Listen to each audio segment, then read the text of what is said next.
Welcome to you as we move into Experience 13 of Experience Living Purposefully into Your Very Own Story.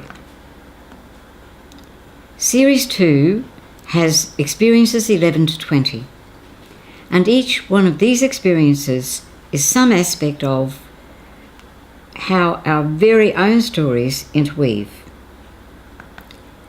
And today's particular aspect is survival strategies.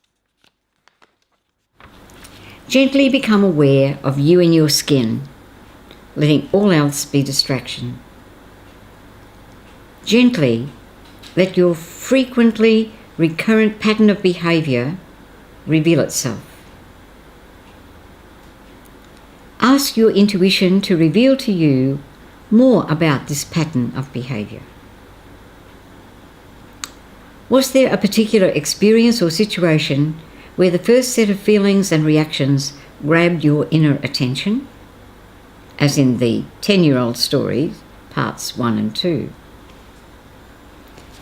Do you notice that the pattern has deepened or strengthened over time? How strong is the pattern right now? Do any consequences come to mind? Spend a little time holding gently whatever has revealed itself to you. When the time is right for you, return to the energy level of the room. And perhaps you might gift yourself with time to write or speak how this quiet time was for you, and perhaps to note any insights that emerged. Here we have the pattern of this mountain and metaphor as it was revealed in Experience 12. That there's something imperfect in our world, and we have a strategy that we arrive at to survive with our perception of how it is imperfect. So, the survival strategy is a pattern of response, and the outer world stance is how the world is perceived by each one of us to be imperfect. Now I'm putting into facts some of what we've been present to in metaphor. A survival strategy is initially an unaware strategy, generally speaking. Also, a significant pausing time is needed before a survival strategy is revealed. That's most situations. And this is something that is often missed. There is much gifting in the survival strategy. For example, when anything I didn't like or what looked like a problem emerged or presented itself to me, I went into action. So over my life, I have solved many problems for myself and other people. It became a survival strategy, and today we look at when this survival strategy goes into overdrive. Another factor about survival strategies is that first strategy I had of going into action when there was anything I didn't like that appeared in my life, that'll always be triggered now and again spontaneously. Even after now I have named it several years ago, and the balancing of the overdrive feeling is well established. That first pattern is deep, and there will always be now and again something which will trigger up the old pattern. There's time for you now to let your most bread and butter patterns of behaviour, for how you relate with the world outside you, reveal themselves. Perhaps you can already name an early experience where the underpinning feelings first grabbed your inner attention. And it's okay if you don't know yet.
I'm going to give some examples about this pattern, survival strategy and outer world event.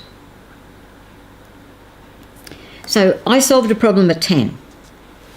My survival strategy was to go into action. There's another occasion where a woman, when she came along, her mother was in a domestically violent situation. And you know that if someone is constantly hitting you with anger, there's a certain jumping inside you. And so when this baby in the womb kicked, her mother would react as if it was that external violence. And in the womb, she didn't know it till much later, she restrained from kicking. So she felt confined because she didn't kick. And her survival strategy, she gave up a freedom to kick, which was a freedom to be herself. Another example in the womb. This lady sensed that she was not wanted because she was number 5 and came after 4 other sisters 14 years later. And it was an unexpected pregnancy, and the mother was saying, "Oh, not again." Now, even if the mother didn't speak, that energy would have passed to the child in the womb. Then when she was born, her father was thinking that perhaps on the 5th go there would be a boy. And again, even if he didn't say anything, there was that sense of disappointment that would have been passed across in energy. And so this person had a sense of not being wanted. And that was the experience of longing for belonging. So how did she solve that problem? She made herself indispensable. Another example. At birth, this person's mother had septicemia. And so this woman was separated from her mother for the first 3 days of her life.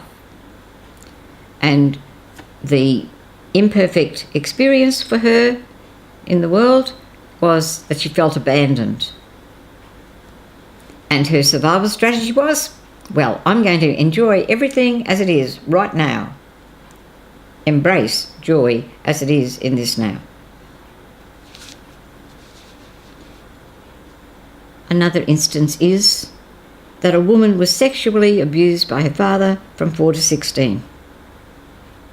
The effect inside her was, I have no rights. That was the imperfect world. She didn't have the rights that she should have had. And the strategy that she was able to live with no rights when she was so young was that she had to accept, or came to accept, use and abuse as acceptable. Moving on in the age frame, a mother dies at 4. And the effect for this person was that she couldn't trust people. Her survival strategy was that she loved and trusted big animals. I mean, big dogs and horses. The next example I'm giving covers a whole spectrum of repeated negative sayings. For example, you're no loss. You always take too long. A whole lot of negatives. I couldn't say them all here. Repeated and repeated and repeated. So the imperfect world is you're not being respected, and therefore what will happen will be that you'll come to believe and act as if you are of no use. That is not the whole truth, but in this unconscious stage, you come to believe and act that you are whatever the negative is saying. Not as good as your brother or sister, or you're no good, you never get anything finished. whole lot of those around. Moving further on in the age group, failed an exam at 17. And the experience was deep shock, because this person was actually good at school and had never failed an exam before and had a sense of flying through study. So the strategy she had was to become harshly self-critical of herself and to use study as an escape. The last one that I'm quoting today is living a role. So if for some reason a parent is ill or deceased and there are several children, one of the children, often the eldest, will take on the role of one parent or the other, or the provider or the solver of problems, but they live a role. And so in that imperfect world, their real self is on hold. And their survival strategy is to concentrate on others' needs. They're living whatever their life would call them to do, and they're taking on an additional role of parent or carer or provider or one of those. So those are some examples.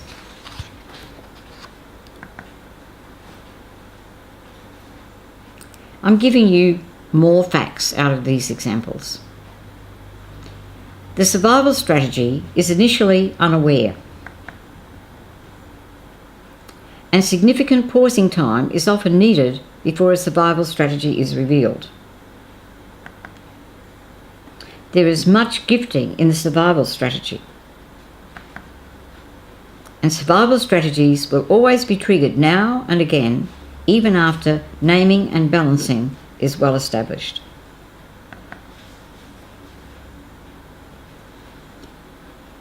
There's time now for you to let your most bread and butter patterns of behaviour, for how you relate with the outside world, reveal themselves. Perhaps you can already name an early experience where the underpinning feelings first grabbed your inner attention.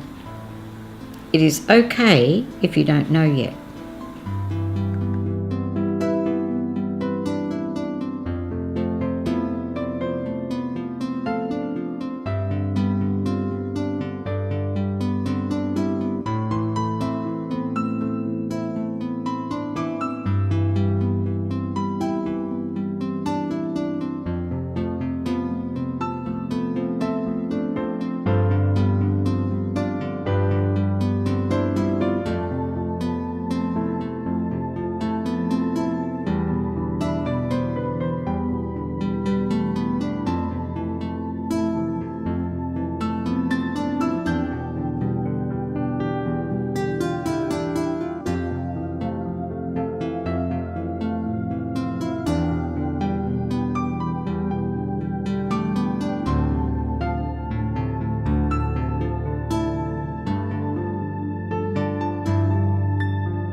My summary.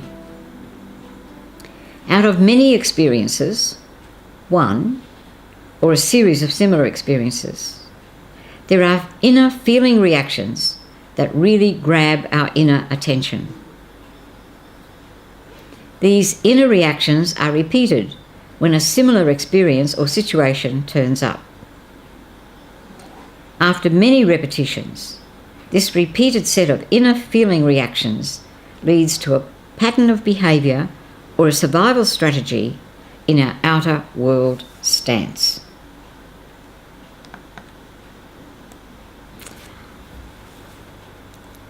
Let's loosen up our consideration. This survival strategy is like a bud. If we pause, notice, and listen interiorly the promise inherent in inner wisdom will reveal itself. Noel Davis, in his poem Believing Big, from his book Heart Gone Walkabout, names some whats and how-tos around this promise. Believing big. My mind, my heart, my world strain like a bud, on the brink of bursting into a bigger world where there is room for my mind to open out and stretch its limbs, for my heart to be unfolded in the sun, for my world to be broken open by a surge of life from life itself that shatters the boundaries of believing in what love can do.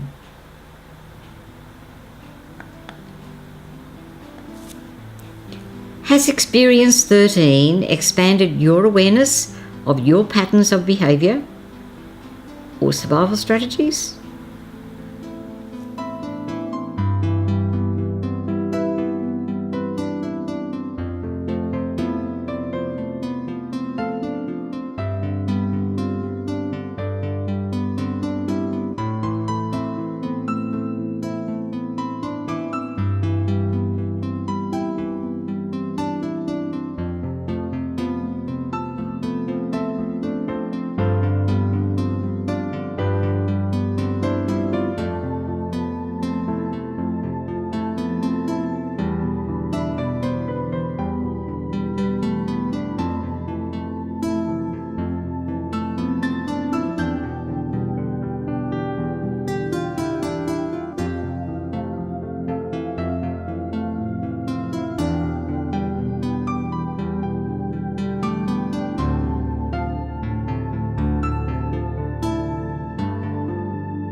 So I have a strategy too, that if you want to notice more the feelings that are underpinning frequent patterns of behaviour, survival strategies, here they are. Gift yourself with spending 7 to 10 minutes in the evening allowing your frequent patterns of behaviour, your survival strategies, to reveal themselves. Notice any feeling reactions within and after the pattern emerges. Hold whatever emerges gently. The next morning, gift yourself with spending 1 to 2 minutes welcoming the more than elements underpinning what was revealed the night before, as a very caring holding of you as you deepen your inner journeying. Experience 11 was about layers of feeling reactions in my very own stories that are stored. Experience 12 is of how a first pattern of feeling reactions is repeated and becomes a survival strategy to cope with an imperfect world. And Experience 13 is of how survival strategies impinge on life and living. So, know more of how survival strategies impinge on life? Another possibility is named in Experience 14. Thank you so much for sharing Experience 13.